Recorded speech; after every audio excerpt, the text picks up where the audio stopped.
Salut à tous, bienvenue à ma première vidéo sur YouTube. Peut-être que tu me connais déjà des vidéos de TikTok ou sinon Instagram, donc sois bienvenue aussi sur YouTube. Et pour ceux qui ne me connaissent pas, je m'appelle Maria Loha, je suis brésilienne, donc oui, ce joli accent, ça vient du Brésil. Ça fait 4 ans que j'ai habité en France et aussi ça fait 4 ans que j'ai accepté Jésus comme mon Seigneur et mon Sauveur. J'ai accepté Jésus au Brésil, c'était mon premier rencontre avec lui. Et donc pour cette première vidéo sur YouTube, je vais aborder un thème que c'est pourquoi je suis chrétienne. Certains m'ont déjà posé cette question. Laura, pourquoi tu es chrétienne? Pourquoi tu as choisi cette religion? Pourquoi tu n'as pas choisi une autre religion? Et tes parents t'ont obligé, tes parents sont chrétiens. Pourquoi tu es chrétienne? Donc dans cette première vidéo, je vais vous répondre pourquoi je suis chrétienne. Que déjà pour commencer à répondre à cette question, il faut que je vous raconte un peu de mon histoire pour que vous puissiez comprendre. Donc ça fait 4 ans que j'ai accepté Jésus comme mon Seigneur et mon Sauveur, que j'ai eu une rencontre avec lui à l'âge de 14 ans, oui, à l'âge de 14 ans, en 2020, oui, dans l'année de la pandémie, tout ça, j'ai accepté Jésus comme mon Seigneur et mon Sauveur. Moi, j'ai pas grandi dans une famille traditionnelle chrétienne. Mes parents, certains ne sont pas chrétiens comme moi. Donc, dans ma famille, il n'y a que ma grand-mère qui est catholique et mon père qui est protestant comme moi, chrétien. Il est chrétien protestant. Et j'ai les parents séparés, donc j'habitais avec ma mère et j'ai parti chez mon père les week-ends. Certains week-ends non, mais certains week-ends aussi. Et mon père, comme il est chrétien, tous les fois que j'étais avec lui, les week-ends, il m'amenait tous les dimanches à l'église. Donc quand j'étais petite, je trouvais ça trop intéressant parce que j'allais dans une petite salle où il y avait l'enseignement biblique. Je ne sais pas s'il y a ça ici en France, mais au Brésil, on fait ça dans les églises. Les dimanches, on fait de l'enseignement biblique aux enfants. Et donc j'allais à l'église, j'apprenais beaucoup sur la Bible, avec les musiques aussi j'apprenais beaucoup et ça restait bien dans ma tête, j'aimais bien. Mais c'était trop difficile d'aller à l'église à tous les dimanches parce que j'habitais avec ma mère. Et aussi moi j'ai commencé à grandir et donc là c'était difficile de y aller et de rester à l'église vraiment. Et donc j'ai commencé à grandir, à m'intéresser par des autres choses et j'ai oublié l'église, voilà. Et donc en 2019, ma mère elle a déménagé ici en France et moi j'ai déménagé avec elle parce que j'habitais avec elle déjà au Brésil et j'ai déménagé ici en France avec elle.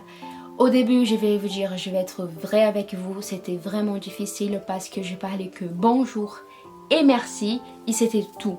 Donc au collège, c'était difficile pour accompagner les cours, pour comprendre et aussi pour faire des amitiés.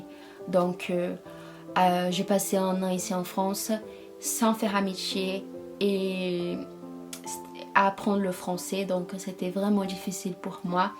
Et cette année-là de 2019, c'était l'année le plus difficile de ma vie, je vais le dire, parce que comme j'avais pas d'amis et mon pays me manquait beaucoup, parce que je vais être vraie avec vous, j'aime beaucoup mon pays.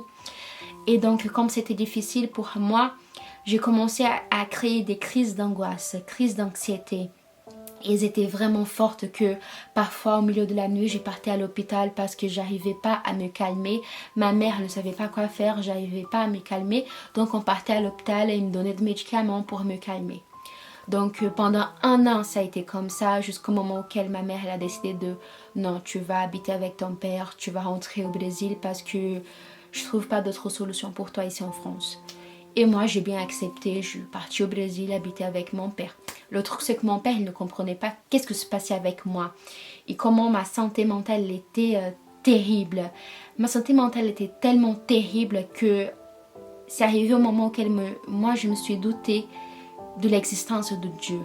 Je me suis doutée, mais pourquoi Dieu il me laisse passer par cette souffrance? Pourquoi Dieu il me laisse souffrir comme ça? Je commençais donc à douter de l'existence de Dieu. Et donc comme mon père ne comprenait pas, je suis arrivée au Brésil en 2020 et il ne comprenait rien parce que ma mère n'avait rien dit à mon père de ma santé mentale, de comment ma santé mentale elle était. Et ok, donc quand je suis arrivée au Brésil, j'ai eu une crise d'angoisse très forte que j'ai décidé de me Voilà, j'ai décidé de le faire. J'ai pris un sac, j'ai mis sur ma tête. Et voilà. Donc heureusement mon père il m'a sauvée. Il a déchiré le sac. Il m'a demandé mais Laura qu'est-ce que se passe Laura pourquoi tu as fait ça? Qu'est-ce que se passe? Qu'est-ce que t'arrive? Il ne comprenait pas. Et donc il m'a commencé à amener au psychologue, au psychiatre et j'ai commencé à prendre des médicaments, des antidépressifs parce que ma santé mentale n'était pas bonne du tout. Pas bonne du tout. Et donc quelques semaines après tout ça, de cette tentative de ma meilleure amie au Brésil, elle m'a invitée à aller à l'église, à un culte de jeunesse. Et moi que je ne trouvais plus de solution pour ma situation, je ne trouvais plus d'espoir en fait, parce que moi je voulais plus vivre. Moi je me suis dit pourquoi pas accepter d'aller à l'église. Moi je vois plus de solution pour moi, j'avais plus d'espoir, donc pourquoi pas. Je me suis dit ça et j'ai accepté d'aller avec elle à l'église.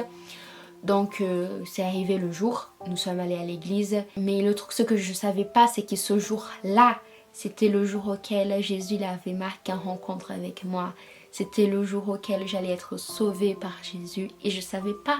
Et donc dans cette église-là, je suis arrivée avec elle à l'église. Et je me souviens qu'il y avait des jeunes contents dans la présence de Dieu. Il y avait les louanges, c'était trop beau. Et moi, j'ai commencé à regarder autour de moi et j'ai commencé à chanter les louanges. Et alors, quand j'ai commencé à chanter les louanges, j'ai commencé à sentir quelque chose que je n'avais plus senti pendant longtemps. C'était quoi? C'était la paix. C'était la paix que j'avais perdue. C'était l'espoir que j'avais perdu. C'est ça que j'ai commencé à ressentir dans ce moment-là. Et j'ai commencé à sentir quelqu'un en train de me donner un câlin. C'était quelque chose de surnaturel, vraiment. Et c'était le Saint-Esprit. Je ne savais pas, aujourd'hui je le sais. Mais c'était le Saint-Esprit en train de me dire, tiens la paix que tu avais perdue. Tiens l'espoir que tu avais perdu. Tiens l'espoir que tu avais perdu. Je te donne, je te redonne. Je suis là avec toi. Et au moment que le pasteur il a demandé à tout le monde si on voulait accepter Jésus comme notre Seigneur et comme notre Sauveur, j'ai automatiquement levé ma main, j'ai dit oui, je l'accepte. Et donc c'était là le jour auquel je laissais Jésus entrer dans ma vie et me transformer. Et Jésus il a enlevé de moi toutes les crises d'angoisse, toute l'anxiété. Et moi, j'ai arrêté après un moment de prendre des médicaments, des antidépressifs auxquels moi j'ai pensé que j'allais prendre pendant toute ma vie ces médicaments-là, ces antidépressifs. Il m'a guéri, il m'a délivré, il a changé mon histoire, il m'a sauvée. Donc, pour le thème d'aujourd'hui, pourquoi tu es chrétienne? Pourquoi je suis chrétienne? Je vous réponds, je suis chrétienne parce que j'étais perdue, parce que j'avais plus d'espoir, j'avais plus envie de vivre. Et au jour auquel Jésus il m'a rencontré, il m'a donné tout ça que j'avais perdu. Il m'a donné l'envie de vivre, il m'a donné l'espoir, il m'a donné la paix auquel moi je n'avais plus. Il m'a changé, il m'a donné envie de vivre, il m'a donné des promesses, il m'a guéri. Donc je vais vous lire un passage en Jérémie chapitre 29, verset 11. Il dit comme ça. Oui, moi le Seigneur, je connais les projets que je forme pour vous, et je le déclare. Ce ne sont pas des projets de malheur, mais des projets de bonheur. Je veux vous donner un avenir plein d'espérance. Donc c'est ça que le Seigneur m'a donné, un avenir d'espérance.